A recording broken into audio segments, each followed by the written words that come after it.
Hello there. So you want to know how you can go ahead and delete Reddit comment? This is going to be the only video you'll ever need to watch on the internet. So with that being said, let's just get straight into the video.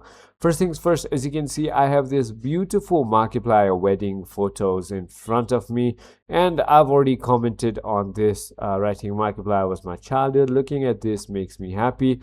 However, for example, I don't want to edit this, but I want to delete it and completely write a new post.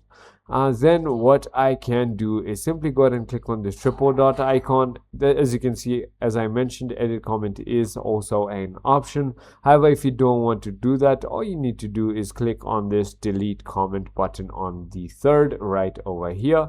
And once you've done that, it's going to ask you, are you sure you want to delete your comment? You can't undo this. Make sure that you have that on your mind. All you need to do is click on this delete button right over there, and voila, there you go. It has been deleted. So I hope this video was helpful to you. If it was, hit that like button and I'll see you on the next one.